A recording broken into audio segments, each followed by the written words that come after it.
Hey there, everybody. What's going on? It's your boy Moose at CFB_Moose here on Twitter from OccupyFantasy.com, at OccupyFantasy on Twitter.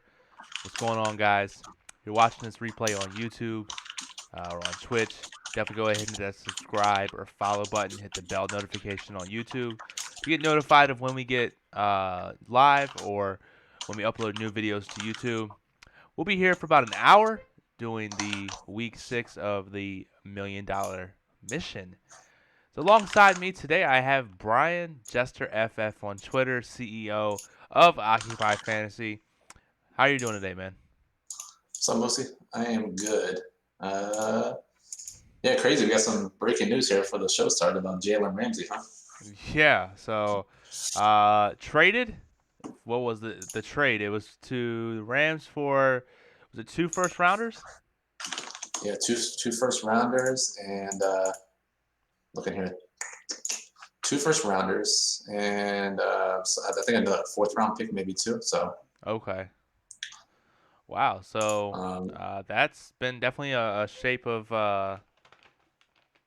events for Ramsey. Hasn't missed a paycheck. Hasn't done got what he wanted. So props to him, man. yeah, and apparently he has hired Antonio Brown's marketing team because he just tweeted a picture of him in a Rams uniform with Ramsey in Rams font. So either he knew this was happening or Ramsey has some mad Photoshop skills. Nice. Way to go. So I'm gonna go ahead and tweet this out. Guys here that are in the chat, we'll be here for an hour breaking down a $1 million mission, which Brian, you'll get into in a little bit here. But for this hour, feel free to ask questions on our normal streams. You have to be a paid subscriber, cheer bits, monthly or Twitch Prime subscriber. But for this $1 million mission, this is really some of the most evergreen things that you'll find here in the industry. Brian, what's the $1 million mission? Yeah, so the $1 million mission is every week on Tuesday nights, we will review my previous week's 150 lineups. Generally, we'll do it from DraftKings just because there's a lot more data to collect and analyze from DraftKings than there is on FanDuel. We'll be very transparent about my results. So if you're watching this replay on YouTube, certainly hit the subscribe button to get these videos, but also know that you can watch these videos live if you're available at 8 p.m. Eastern on Tuesday nights, and you can jump in the chat live. So uh, it's normally an informative and educational experience all around. And honestly, I learned a lot myself by reviewing these lineups when we do them live. Yeah, and I think the big thing is, and I'm gonna go off on a little tangent here. Pardon me, but there's a guy I watch on YouTube. His name is R White Goose. He's a speedrunner for GoldenEye Nintendo 64, and he does these things called speed lords, where he goes through like the history of a level on a world record without getting too in detail. There was one person who he really liked this level so much he only wanted to play it by himself. Didn't go basically put himself in a box. Didn't listen to anyone's advice or anything like that. He spent like a year doing this. He came on the forums and was like, guys, I got the winning record. Like, this is what's going to be. Posted it, and everyone's like, dude, you're like 10 years behind us. Like, everyone's already found out all this stuff you found out. But the bigger picture is what I'm going to get at is you come here on these streams because you have, our members, the other chat people, uh, just so that you're not confined in this box to try and help understand what you're doing right, what you're doing wrong, how to better yourself going forward. Yeah, that's a great analogy. What game was that for? That guy made that mistake. So it was GoldenEye 64. Oh, you said that at the very beginning. I Yeah. listened and ignored it, so that's my bad. Yep. No, you're Um, good. Very good analogy, and you're right. This, like I said, I incorporate something that we learned from this stream into my next week's process pretty much every week so far this season. So it not only helps everyone else out, selfishly helps me out as well. Yep, absolutely. And I've been taking a lot of advice. I know I've talked about I maxed the pooch punt on FanDuel. However, I have grown my bankroll enough to where I can comfortably, within the limits, do the 20 max on the $1 thing that they have on DraftKings, which is really, Nice. really, really fun. So let's go ahead and let's get this started. So we normally start off with your ROI, and this is a little iffy. I know you kind of precluded this a little bit earlier in the stream If he that is. something like this could happen. but that's your year to date. Let's see. Whoop, both of them year to date. Let me go ahead and fix this for you real quick. Yeah, no problem. Iffy is a very nice way to put that, Moose. Thank you. Yeah. So as you see here, so for week 6, DraftKings on the Millionaire Maker, 2,500 entry fees because you had 25 satellite tickets for $395 for minus 84% ROI. Ugh, that's super gross. But I actually went with a little higher risk approach this week, Mm-hmm. and this was certainly within the range of outcomes. Definitely sucks, but we'll get into why and why this happened, why I took that approach. Minus 84% kind of sucks, but when I put this money in every week, I'm willing to lose all of it because I'm willing to. So I'm willing to take on that risk for a high payday. So again, it can certainly be tough when you lose a million slates in a row. But thankfully, very strong mentally and have the right mindset and not worried about moving forward. So these things are going to happen. Absolutely. And so just to be more transparent, your year to date here is it's 15,000 entry fees, 10.4K in winnings for minus 31% ROI, a total of 150 satellite tickets. So you've already played 1 week for free. Yeah, actually, I was when I was putting these graphics together, I was like, wait, 15K, I'm missing a week, and I was like, oh wait, no, I have a whole week's worth of satellite tickets. So that was certainly nice. And the difference here, 4,600, is easily 1 week can be made up if I have a nice week. Haven't had a nice week yet, so assuming that's coming relatively soon before the season ends, we'll try to get this back in the positive. Absolutely. I see we got a couple people here in the chat. Donkey Venom and BKSA in the chat. What's up, guys? Glad to have you on board. Let's see. Yeah, both Twitch Prime subscribers. Again, gonna thank you guys every time for that. So again, thank you for being a Prime subscriber. Absolutely. Yep. So let's go ahead and let's get this set up here. Give me 1 second. Moose, you play any MLB today or tonight? I did While we're not getting know. this set up. I did not know. I didn't. No, I did not. That's tough to say. What I'm working on the NBA model. Should be Sure. up probably by the end of the week internally. Once we get all the projections and projected starting lineup information, we'll be able to make that public. But I've been working pretty hard on that. As you don't know, that is my bread and butter. That is, as you call, my Mona Lisa. That is my baby. So it takes a lot of Yeah. work to get into it, Yeah. a lot of time, effort, and all that stuff to make it what it is. There's a whole video on our YouTube. Go ahead and check it out what the NBA model does. But we're not here for that today. Let's go to how we normally go about this. What we have up here in the background is Fantasy Labs contest dashboard. And what this is dashboard, obviously. But basically, it allows you to view any user that entered the Millie contest, and there's a couple other contests that they have as well. But you can show their ownership, the field, the leverage, all that stuff to go ahead and help them out with that. So let me get rid of some of this stuff here. See if we can get that out the way. Yeah. So, anyways, while you're doing that, this is just to reiterate: if you haven't been on the $1 Million Mission earlier this year, this is a free resource from Fantasy Labs. We understand that they're a competitor. There are many competitors out there, and we know that there are many great free tools out there. We're not going to tell you to only use Occupy tools, especially when the other tools are free. So this is a free tool. We'd like to uh, use this to analyze not only my results in my lineups and my exposures easily, but also some of the people who won and some top pros to take a look at what they did. Hopefully, we can glean some information from that. Yeah, absolutely. Absolutely. So I think I got everything here looking pretty decent like we normally do. All right, cool. So as we started off, let's take a look at your information. And if you look at the top scrolling bar at the top, you'll see Brian's top leveraged plays. That's basically what his ownership was across his 150 lineups, minus what the actual ownership was for the entire millionaire tournament. So high means he really wants those guys to do well. Low means he doesn't really want those guys to do well at all. Good explanation. Yeah. So I will let you guys in on my thoughts, my overall experience this week. Because Moose, if you look at my number of players, I used 61. Again, I feel like I used less this week, but maybe not.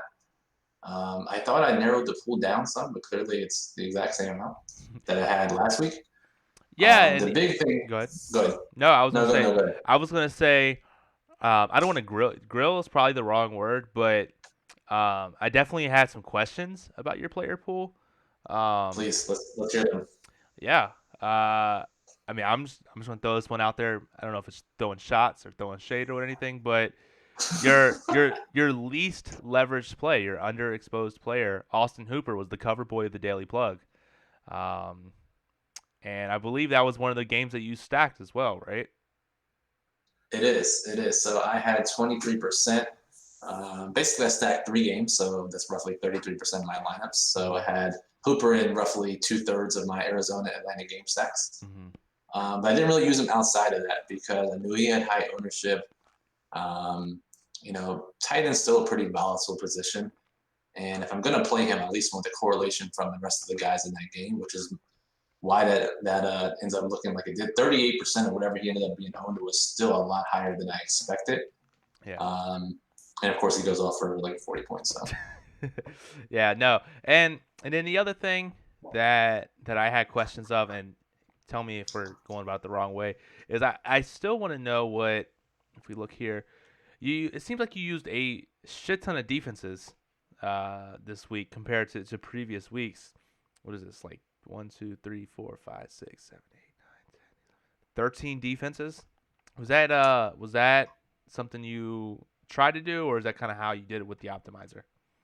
no, I tried to put in 7 or 8 defenses in the DFS Magic Optimizer, but because I didn't have some in various price points, Mm-hmm. I had to add a couple more in. So yeah, Okay. this is certainly more than I wanted to.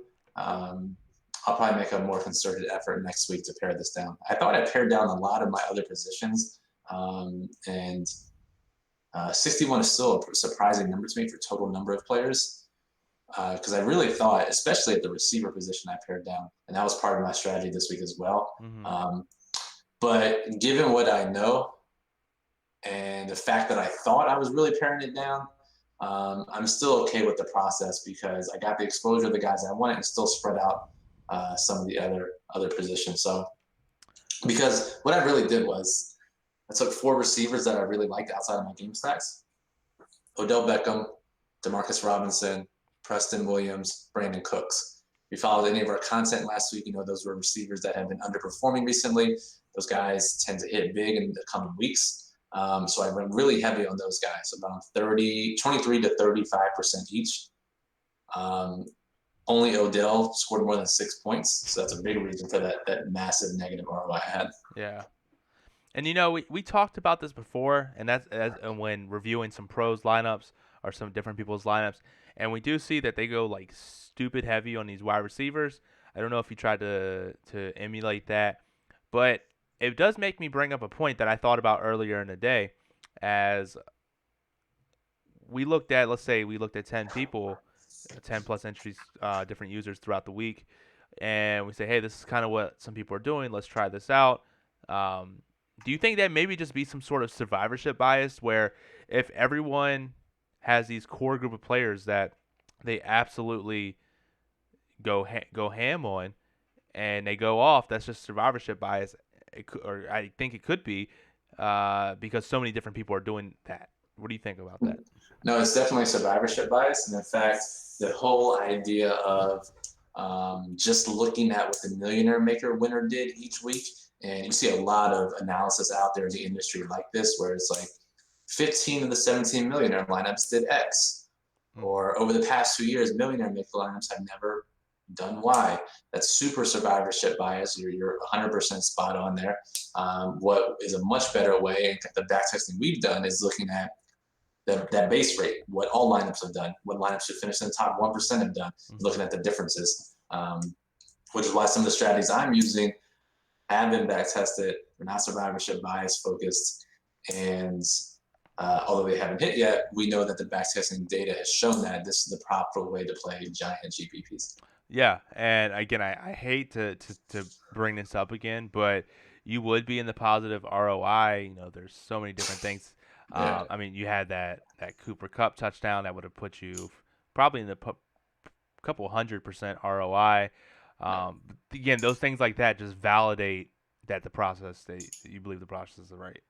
Yeah, I legit haven't caught any breaks yet, and I'm not. This isn't a woe is me situation. It's just that negative variance has a full effect through 6 weeks. Hmm. Just means when the positive variance hashtag hits, that should be nice for me. So we'll see. Like I said, I'm not worried about it. I continue talking about this process. What are your thoughts, just in general, just off the top of your head, about using those four underperforming receivers in like 30% of my lineups? Um, see, it's tough. It's like we talk about it. I use the tools to occupy fantasy as well solely. I will go ahead and take a look, and if there's players that stand up at the top of the model that I think that are in really good spots, or what I like to do is I like to look at how they were in previous weeks. Like, yeah, this person is historically ranked like 15th to 20th in wide receivers and the model. However, this week he's eighth. That's a pretty significant boost. You might want to take a look at that. Um, but I do think with running backs, you should have a very, very strong core. You shouldn't get too cute. Wide receivers, you can get a little bit cute because the bust rate is so much higher. That's my opinion on that. Okay, well, I feel okay about that. Then I should just use your player pool because you had a lot of digs in your lineups and used the model, and I stupidly ignored him and excluded him from every single lineup. So should have took your advice before. I know. So yeah. So what were your game stacks? Arizona, Atlanta, New Orleans, Jacksonville. Jesus Christ, and Dallas and the Jets. And I'll get back to this in 1 second. But Lucas, our college football writer, baseball writer, niche sport writer, has a question. Um, is there opposing running back positive correlation? Seems like a trend in Brian's ownerships. Yeah, there certainly is. Moose is not as great as quarterback receiver or receiver opposing receiver. But a lot of my game stacks have elite running backs in them as well. And that's a big reason why you'll see a lot of positive correlation in my ownerships. And just in general, there is correlation between those position groups. Yep, completely agree there. So yeah, just for transparency, the stacks that I did is I did that Minnesota game, which was awesome. And then I was an idiot. I went super contrarian, and I went Miami, Washington, and then I went so, Atlanta, Arizona. So so I was going to bring this up. And so I was doing my research. And from Tuesday, we said this on last Tuesday's stream that I loved Atlanta, Arizona this upcoming week. mm-hmm. And I was like, going back to the well at least one more time. And from that point forward, I really struggled finding any other games I really like to stack. There was offensive line issues in Kansas City and Houston, offensive line issues in San Francisco, LA. Nolan Jackson had a low total. It was dropping. A lot of issues. And there was a brief moment at some point last week where I was like, I should literally just make 150 Arizona Atlanta lineups. And then I said, I can't do that. That seems wild. I'm not going to do that. And then that thought left my mind entirely, and I went back to building my lineup. So, what do you think? If there's a game like that that sticks out at the top that much, at least in my opinion, should I do 150? Because I'm already taking on a lot of risk as it is. Yeah, so here's what I would think, right? It's like we've done back testing, we've done all the things. However, that's over the entire course of several years worth of data. There's going to be times when there's outliers, when things stick out. It's like a basketball game. It's like person who's normally a defender may be a beast and score 41 point at some point in time. If there's something that the stars are aligning that are pointing you towards, hey, this game is where it's at, yo, then maybe you need to just roll the dice and just stack that game, or maybe go down to two games and do a 66-33% thing with it. That's true. I mean, I should have just done 150 Arizona Atlanta. I thought that game was, it'd be a major surprise to me if they didn't score 60 points in that game. And they ended up doing that, of course. I should just, instead of just playing DFS, I should have bet the over. Yeah, I know. Um, Just do but $3,000 on the over. Yeah, yeah, with that much better ROI, and it's literally the same outcome if you're lost. Absolutely. Um, Real quick, but real yeah. quick, Festival, who is a beast. He is a 1 month subscriber, and he is #1 in the bits leader. He said, "Do you think this year is harder than last year with all the value at so many positions so earlier in the season?" It's a great question. I think it's a little bit harder for two reasons. One, a lot of the chalk is hitting so far through 6 Dude, weeks. it's so This bad. past week it did. Yeah, it's fucking frustrating. This past week wasn't as bad. A lot of the higher receivers busted, but in general, it's been fucking annoying how many high end plays have hit. And given my strategy, it's going to be some bad GPP weeks when the chalk scores that many points. That's why the GPP winner 2 weeks ago had 331 DraftKings points. But two, the fields are getting sharper still. Mhm. Like we talk about this every week, where a receiver who sucked last week is 20% on this week, and a guy who scored 3 touchdowns is 5% on this week. There's not as much recency bias as we've seen before, so got to dig deeper. Still think about some game theory. So in short, I think the answer is yes. It is a little bit harder. Yeah, but there are things that are going on, and we'll get to it later in the stream. That still helps shows that people aren't playing these large GPPs optimally, or maybe they're just copying Optimizer. I'm not sure, but we'll get to that in a little bit. Jake makes a comment, says that extra point that missed was so brutal. It really was. Yeah, that was. Yeah, man. They kept showing Matt Bryant on the sideline, and I had the exact same look on my face. Like, dude Yeah, was, I can't believe he missed that extra point. yeah, Yeah, I and mean, it wouldn't have helped me that much regardless, but I know a lot of people that would have definitely helped more. So, dude, and they showed him, and he looked so old and devastated. He looked like he was sending his granddaughter off to college or something like that. Like, yeah, literally his granddaughter because he's that old. I know. Ratatar, who's been in these streets for a little bit here, says, "What should I be looking at in the Occupy model to help decide cash and GPP options?" It's a great question. Um, Assuming you're talking about NFL, we do have the low risk filter for low risk options. Pair that up with the daily plug. We talk about some high risk and some low risk options on how to start, and then kind of just go from there. What do you think, Brian? Yeah, good question. So, Ratatar, if you're not talking about NFL, definitely clarify, and we'll talk about a different sport if that is the case. But if NFL, yeah, low risk, the daily plug is your best bet for low risk. Chris, our NFL writer, does a fantastic job of paring down the information from the model, taking some contextual data and some news, some floor ceiling projections, and giving you really good cash game recommendations in the daily plug. So I would start there. For high risk, it's pretty simple. We have our game stacks that we talk about in the plug, and then just go high volume at running back, regardless of ownership, and the receivers pair up with their game stacks and look for lower owned guys at the top of the model. Mm-hmm. So that's the best advice to give. Yep. And then just pray Terry McLaurin doesn't go for 2 touchdowns every week. Yeah, seriously. And he's on pace to do that, so that's him. Yeah, he's a beast right now. Um, let's take a look here. What's next? So, what was I going to ask you here? Let me pull up the fantasy labs again here on my screen. So your wide receivers obviously didn't pan out. Um, I know it's Yeah. hindsight. Is there anything that you would look back on that you think you did wrong? I would have opened up my receiver pool a little bit more. Mm-hmm. Like Stefon Diggs just missed the cut because he was. I mean, clearly used him for a reason. He was like top 15 in the model.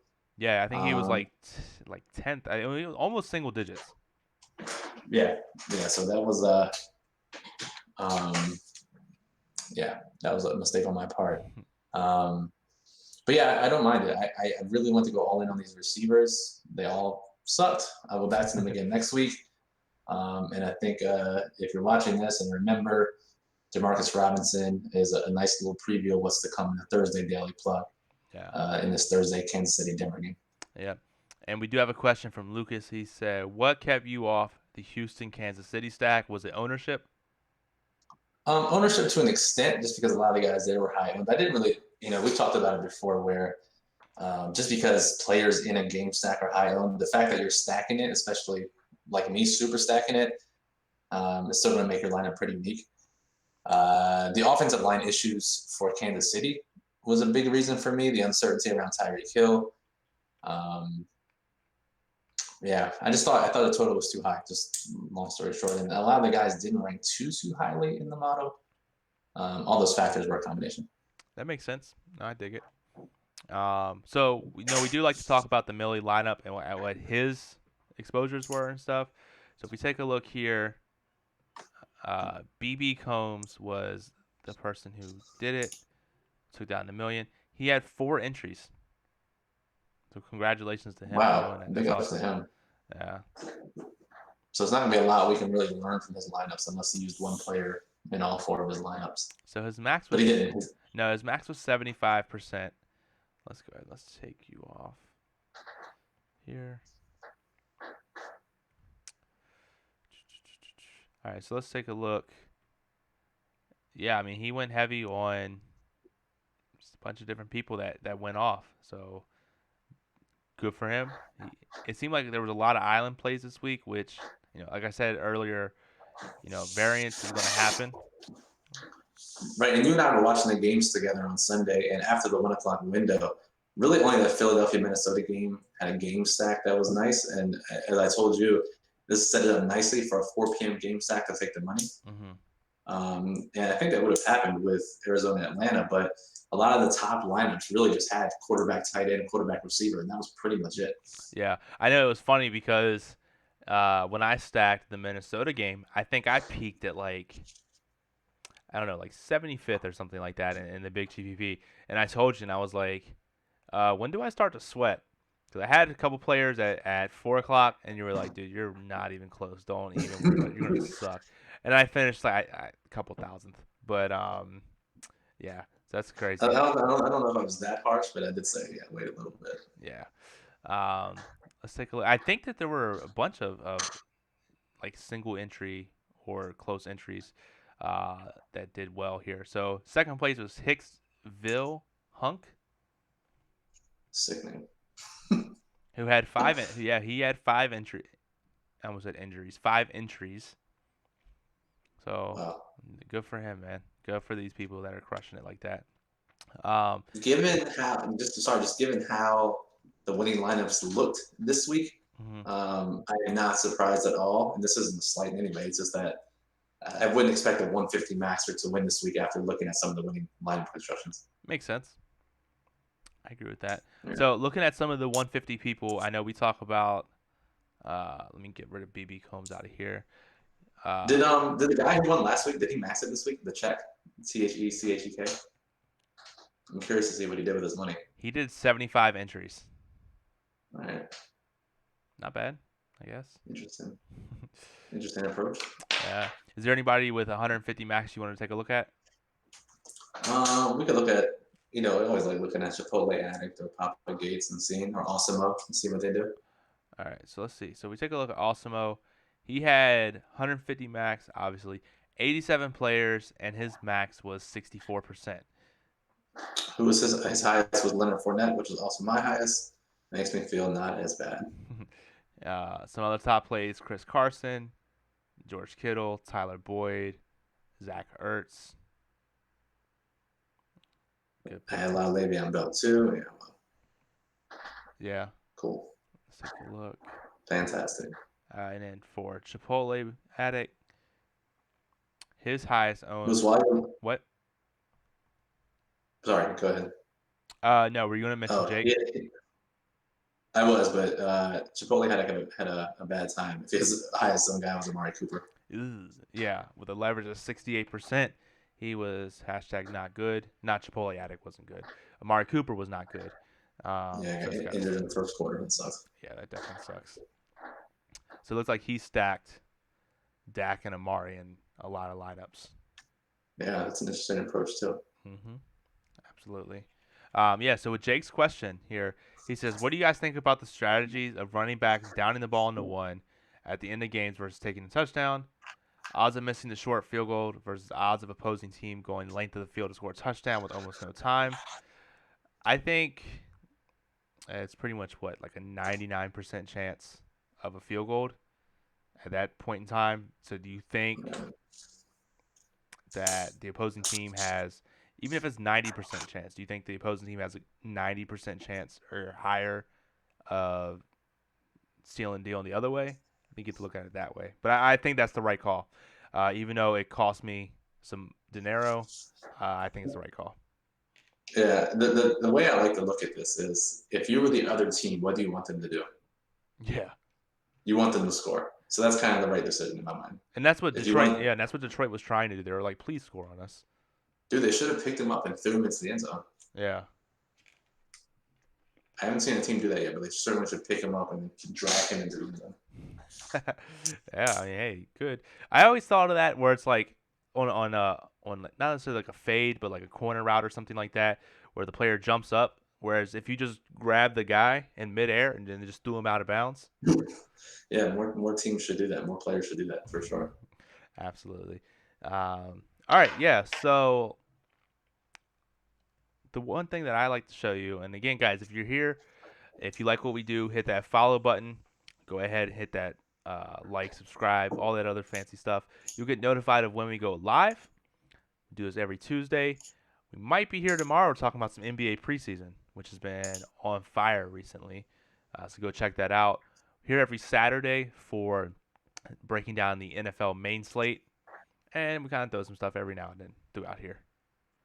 Correct. Yeah, I think we're definitely doing that stream tomorrow. So if you're watching this on YouTube Wednesday morning, or we're here live watching this now, sometime tomorrow afternoon, we're doing an NBA preseason slate analysis. So certainly jump in.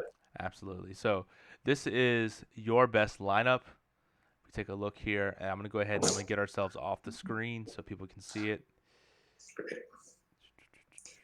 Fantastic lineup here. Big old 4. So if you see here, this is one where you did an Atlanta, Arizona stack, which I mean turned out had the potential to be nice.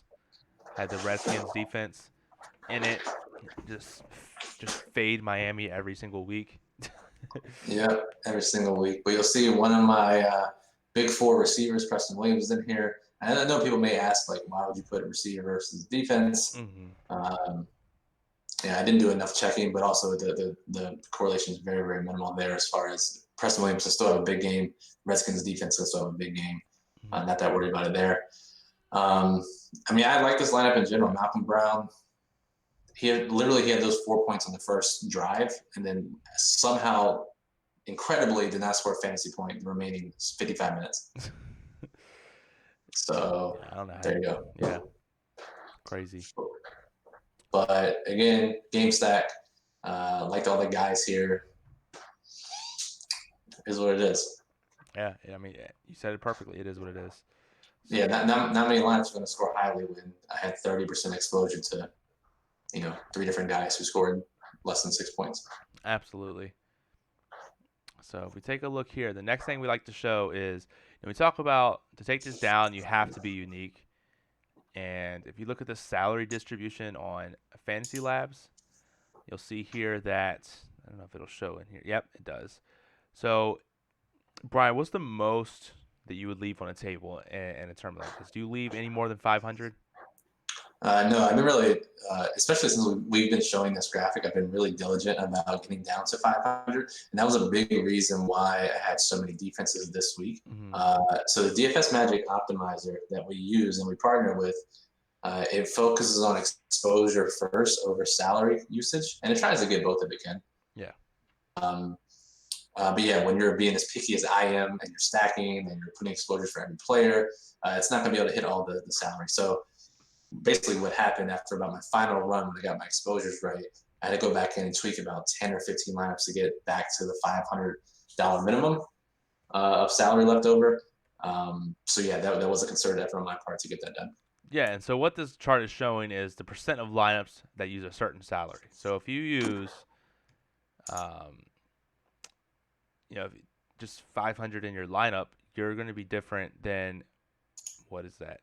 93% of lineups. You're going to be only having to compete with the uniqueness against that 93%. Right. Yeah. So do your lineups, like what percent of your lineups, or do you not really keep track of that? Do you use the full 50,000, or is it kind of just anything that's 500 or less stays in. Yeah, I wasn't trying to match this, or I don't think there's a way to actually try to match it. Mm-hmm. It's just I was just looking to get all of them at least 500 or less. Makes sense. Yeah. So, do you have the flex exposure graph to tilt me off the earth? Yeah, absolutely. So if you look here, let me hide your webcam. So if you look here, you will see. Actually, I'll just move this over some. If I can try and do that here. Yep. Basically, what it's showing is how people use flex in this competition. 12% use the tight end and flex, so the double tight end, which is not very optimal. 47% use running back and 40% use wide receiver. That's not really good. Yeah. Fucking well, I had negative 84% ROI against a field that 12% of people use tight end and flex. Yeah. So Yeah, I excellent mean, play by me. we talk about on DraftKings, it really should be like a 60, 35, 5 for tight end at the most in certain spots, but maybe closer to 50 50 on FanDuel for wide receiver running back. But that's just crazy. And the last tool that we like to talk about here is the duplicate lineups. Basically, as it says, these are people who lineups are used the most. Excuse me, you look at this very top lineup, 339 users put in this lineup that had a Travis Kelsey, Austin Hooper lineup. I mean, that just has to be an optimizer. There's no other way around this. Yeah, that's This is certainly an optimizer. I mean, Brian Pringle, Travis Kelsey together. the Jets defense. What the fuck is this? Like, god damn it, I hate DFS sometimes. Like, how is this possible? This is very easily an optimizer lineup. It's annoying. Yeah, I mean, and it used all 50,000. Yeah, that's just looking at some of the other ones. Here's another one Ugh. where 80 users did put in this lineup a total of 81 times and had an Austin Hooper, George Kittle, which I guess worked out, but would not work out most weeks. And it's basically the same, like, core group of players. So I assume this is another same Yeah, lineup builder. had the same Jets defense: Byron Pringle, Le'Veon Bell, Alvin Kamara. Yeah, DeAndre. Yeah, Yeah. cool. The one thing I will say is I know we like to talk about combined ownership, average ownership. Mine is it's a new feature, by the way, in DFS Magic this past week, where you can see your average ownership per lineup. I'm rarely hitting that 15% mark that we kind of strive for, which maybe I need to try to get up there more. What do you think? Yeah, I mean, it's tough. So I'm only doing 20 max because that's what my bankroll allows for the. So it gives me a lot more time to really dig deep, and DFS Magic is really really powerful in this, where I can actually allows me to edit manually a lot easier. And so I'm trying to hit that 15% mark between 10 to 17% ish, maybe 20% in some cases. Uh, I'll take a look and say, okay, outside of my game stack, I have X, Y, and Z player. Let's look at their ownership. Okay, this person's really low owned, or this person's really high owned. That's making me go over, under. And I'll try and I'll pull up the model on the other screen and say, okay, well, who can I swap this with that kind of keeps my exposures in check? So I've been actually spending a lot more time building the lineups manually than what I have been doing. And I think I've found success that way. Yeah, if you have the time, especially if you're only building 20, you should definitely be going in after the fact. DFS Magic gives you a great base, and a lot of times you can be content with the lineups it gives you. If you really want to tweak and get super optimal, given all the strategies we've talked about on the $1 Million Mission every single week, yeah, you definitely want to go in after the fact and kind of tweak them. Yeah. Absolutely. Also, I am so tired of chalk. It is unbelievable. In this NHL GPP I'm in, Toronto's line one stack was like 25% owned. They have 4 goals. How were they in the model? They're relatively high, but not as high as their ownership indicated. They had the number 1 team total, and fucking disaster. But how have you been doing for NHL? Have you been playing every day almost? I just started back yesterday after not playing first 2 weeks of the season. I like to let the model get those first 2 weeks of data in there, so I'm starting to play now every day. And if you're interested in NHL as a viewer, I did the stream yesterday. It's up on YouTube. The video replays here, talking about how we play NHL and Acrobat Fantasy, how to use the tools, advanced metrics, strategies, satellites to target. So go ahead and check that replay out. It is up on both of our channels. Yep, absolutely. And real quick, so I'm feeling generous tonight, man. Uh, let's go ahead and let's do an ultimate guide giveaway. Let's go ahead and let's tweet this out, get some more people in so we can get some more questions answered. Okay. Can you do that? Yeah, let me do this real quick. Now, giving away a copy of our Dfs ebook, Ultimate Guide. Only requirement, make a comment on Twitch chat now. Twitch.tv/Occupy Fantasy. Tweet it. Cool. Basically, what you need to do is just say something within the next 15 minutes. I'll say it in 5 or so minutes and another 5 minutes before we give it away. Basically, it's our 19 chapter ebook that talks all the bases on how to be awesome in daily fantasy sports. And while we're doing that, we got some questions. First one from BKSA. Can we exclude teams in DFS Magic? It takes a lot of time trying to exclude players from the teams I don't want ownership. Can we do that, Brian? If not, we'll reach out to Jack and see if we can get that done. Yeah, there's no current way to do it, and most of the time you won't end up with players outside of your player pool. A different experience, let me know. But yeah, I've never excluded, and then maybe I'll get it, especially in 150 lineups, I'll get a couple that I don't want. So it's normally not required to do that. Yep. And then Jake says rumors of Trent Williams going to the Browns. How much would you bump up Baker moving forward based on that and easier schedule late season?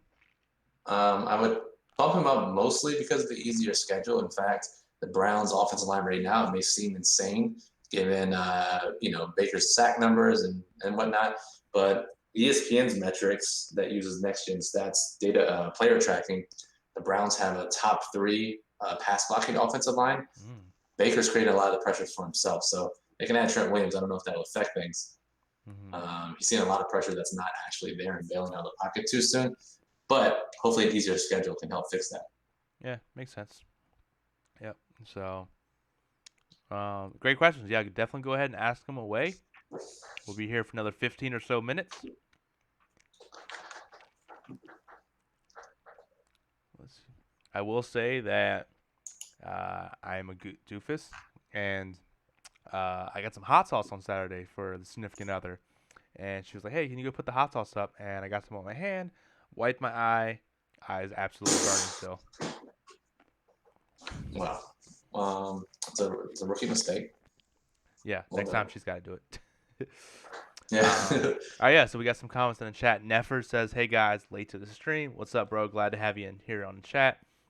And yeah, BKSA, I think we have there should be up on YouTube his tutorial videos and then our videos as well. We'll try and get him. I know he's working on NBA. Maybe later, once NBA is done, or maybe we can try and find another time where we can all link up. Do kind of like a subscriber only. Like, hey, really gritty in detail. What exactly do you guys want us to show you? And we'll show it to you. Any problems arise, or if you have any questions, we'll work through it. Yeah, that sounds great, actually. And BKSA makes the comment that he gets players in DFS Magic that he excluded in some of his lineups. Maybe I'm doing something wrong. Are you making 150 lineups? Sometimes that happens. If you're making a lot of different exposures, sometimes that happens. Interesting. We also got Steven in the chat, who is 1 month subscriber, a cheerer. He's done with Keyshawn Johnson forever. Hey, Steven, me and you broke Mo. It doesn't matter. He's on the field every play. It doesn't matter. I could be on the field and score the same amount of fantasy points he's scoring. So, yeah, we're done with him. Yeah, I mean, he's got a lot of snap count. It's not snap percentage. It's just you see sometimes and you're just like, what, why? Yeah, his opportunities hasn't been great either. Like, we've looked at it and we know that he, even though he's on the field, he's just not getting the ball thrown to him. If he does, it's within 10 yards from the line of scrimmage. So not great for fantasy success. Yeah, absolutely. I think I just looked it up. Was 81% of the snaps he was on, but just couldn't. Again, like you said, the opportunities aren't there. Yeah, so we're done with him. Peace.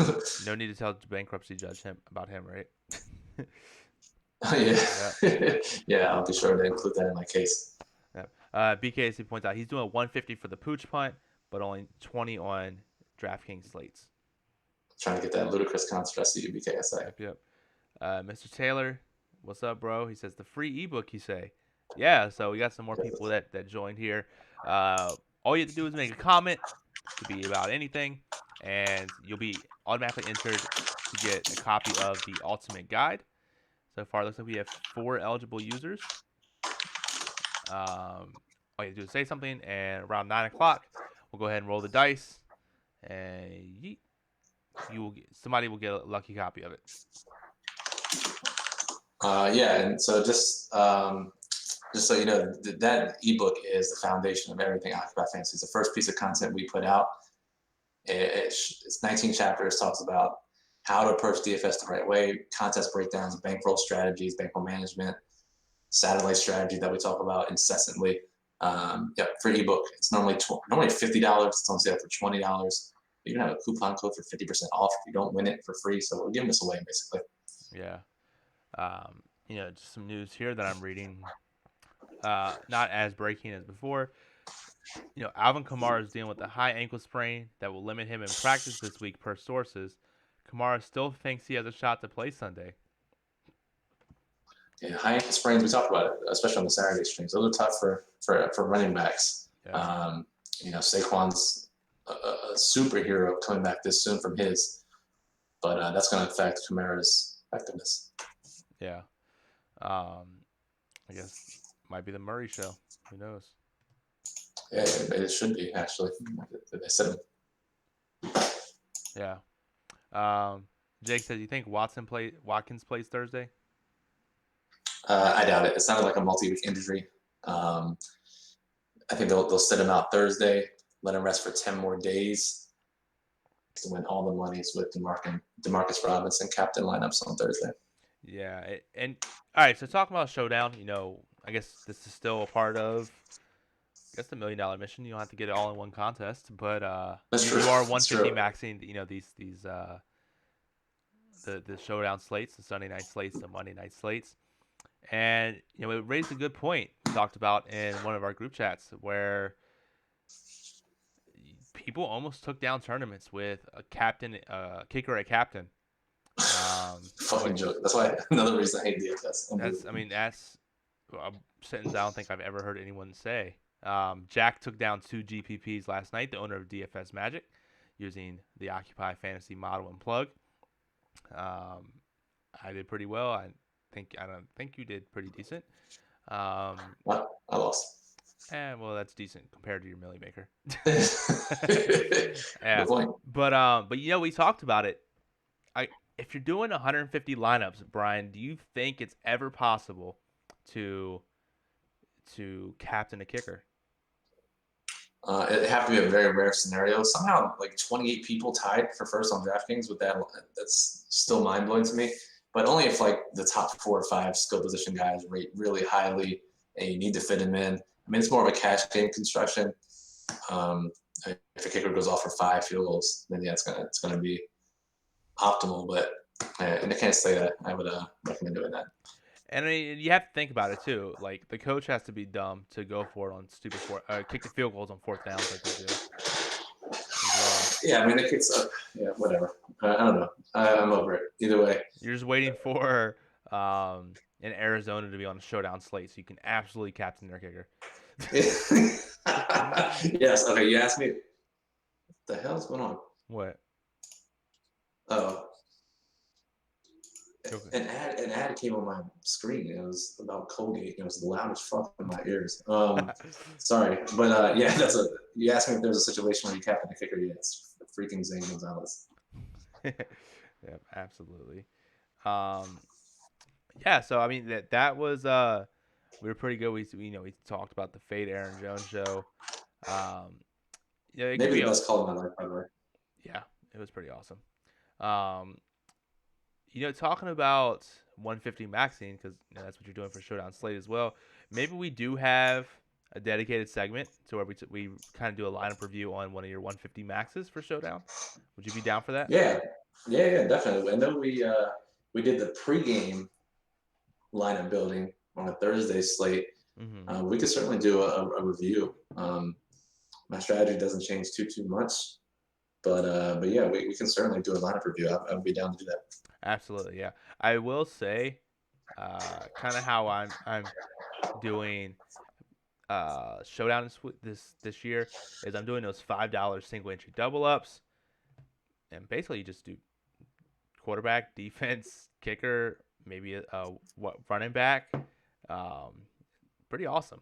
I mean, it's pretty simple. It's kind of funny actually because in the plug we talk about playing low risk. In our staff chat we talk about low risk, and every week it's just like, oh, low risk crushed, you crushed, you crushed.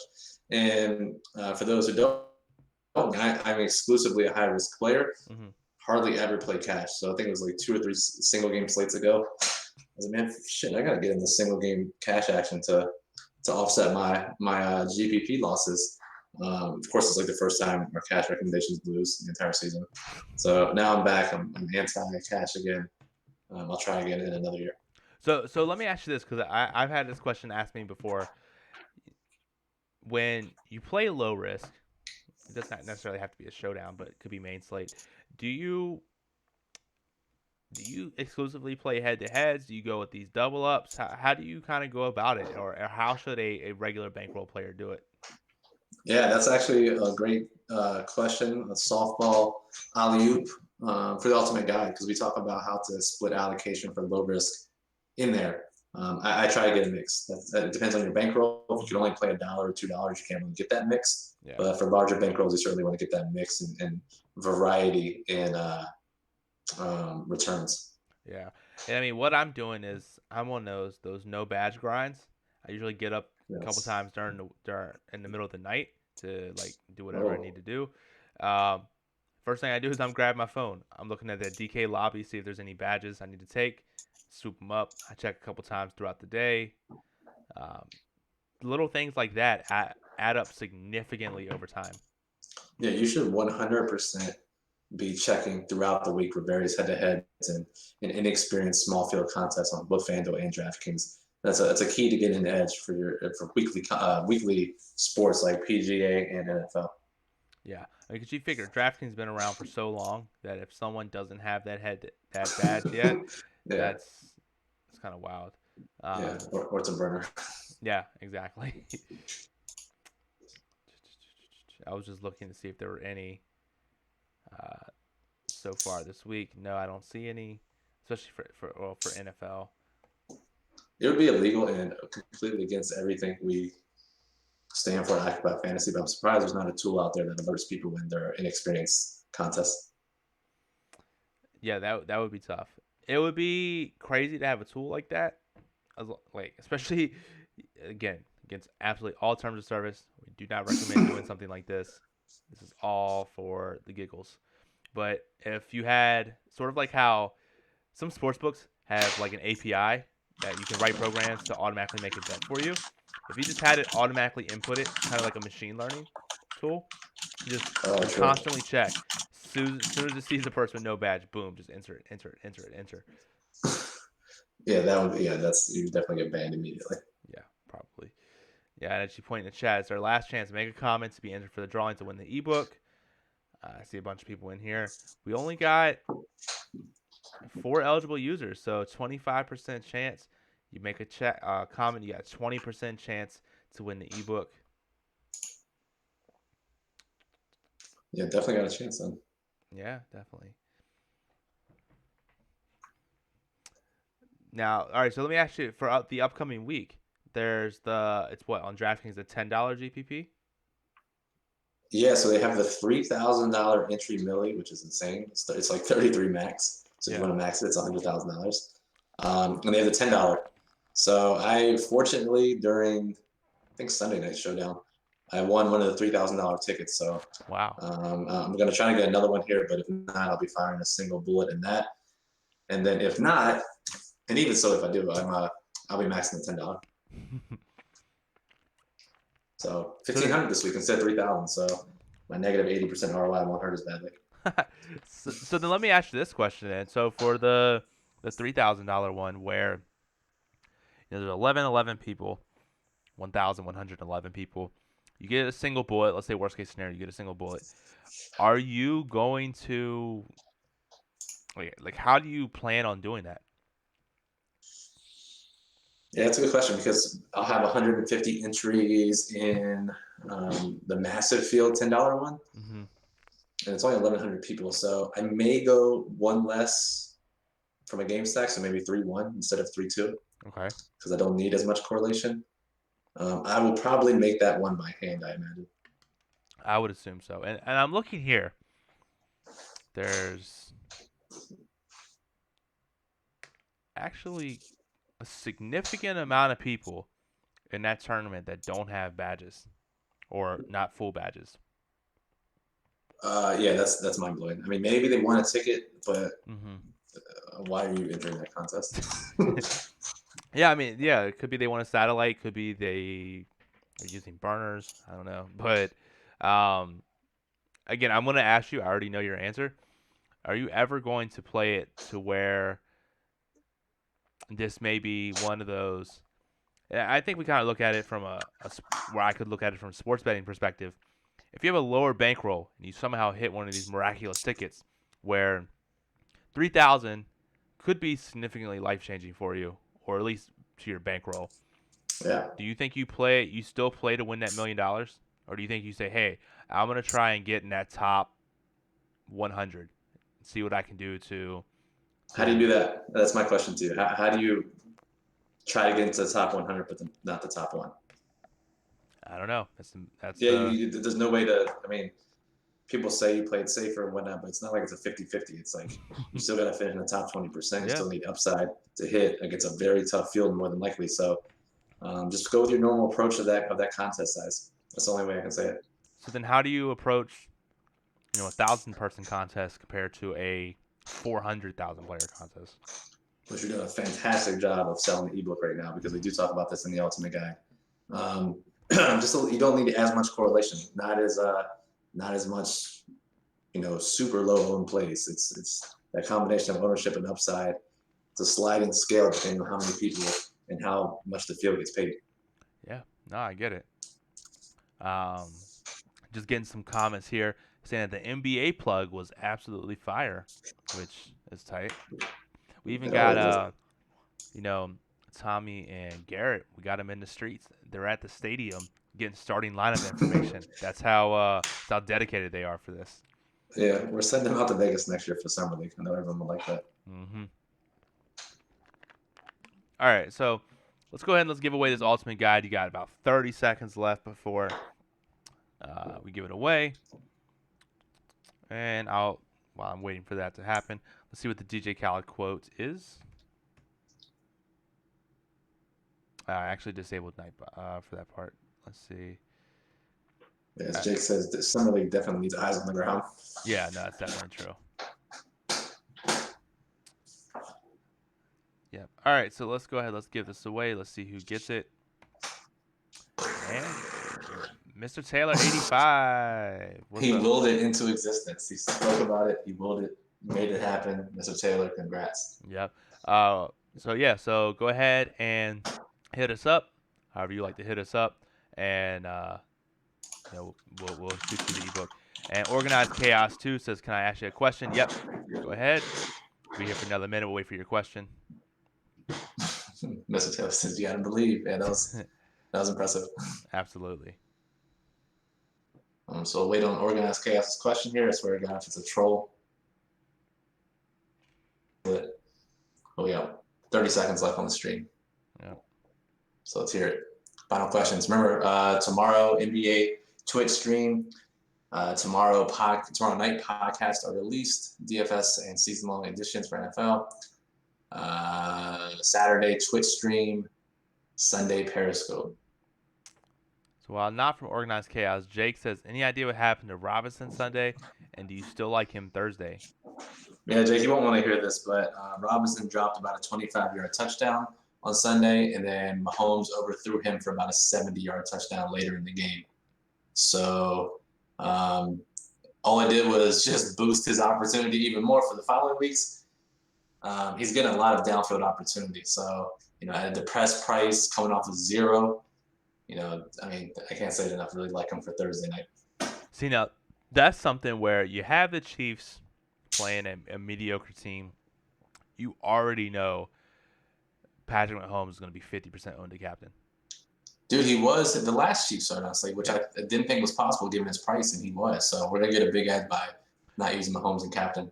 Yeah, it's going to be 50% Mahomes captain, like 30% Tyreek, 10% Kelsey. It's going to open up a bunch of leverage plays. Yep. All right, Oh so yeah, it certainly will. yeah, Last two questions, Bruce. Go ahead and ask him. Organized chaos. I have David Montgomery, Damian Williams. Would you pick up Jamal Williams to play RB2 in the PPR?